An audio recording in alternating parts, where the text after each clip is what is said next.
Hello दोस्तों, कैसे हैं आप सब। दोस्तों, ये हमारा यूट्यूब चैनल है, आप इसको सब्सक्राइब करें और बेल आइकन को ज़रूर क्लिक करें ताकि हमारी आने वाली नई लेटेस्ट वीडियोस आप तक बआसानी पहुंच सकें। दोस्तों, आज हम आपको देने जा रहे हैं बहुत ही अच्छी और वांटेड फर्मवेयर, मुकम्मल ऑटो पैच रूट फर्मवेयर है।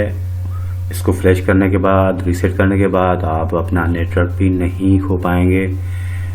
जब आप इसको फ्लैश करोगे उसके बाद आप अपने सेट को रीसेट भी करेंगे तो आपको कोई दिक्कत या प्रॉब्लम पेश नहीं आएगी।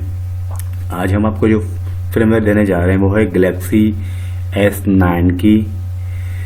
ये 17 बिट है, इसमें auto call recorder already added है और ये परमानेंट रूट फाइल है। तो दोस्तों, अगर आपको हमारी ये वीडियो पसंद आई है तो वीडियो को लाइक करें, कमेंट करें, शेयर करें और साथ ही साथ बेल आइकन को क्लिक करना मत भूलिए। दोस्तों, अगर आपको कोई फर्मवेयर चाहिए तो आप हमें कमेंट में बता सकते हैं। हम जल्द ही अपने चैनल पे आपके लिए वो फाइल, वो फर्मवेयर, वो टिप्स, वो सोल्यूशन वगैरह इमीडिएटली हम आपको प्रोवाइड करेंगे अपने चैनल पे। तो दोस्तों, आज के लिए बस इतना ही।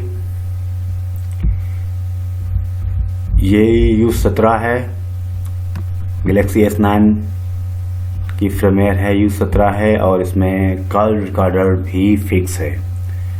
इसको पास लगा हुआ है, आपको एक्सट्रैक्ट करने के बाद पास की ज़रूरत पड़ेगी तो हम आपको इसका पासवर्ड भी दिखाई देते हैं।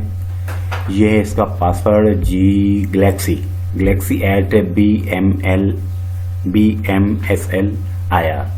ये स्क्रीन पे नज़र आ रहा है आपको इसका पासवर्ड है। तो दोस्तों, आज के लिए बस इतना ही काफ़ी। हमारे साथ जुड़िए रहिए और अगर आपको वीडियो पसंद आई हो तो वीडियो को लाइक करें, कमेंट करें, शेयर करें। Good bye.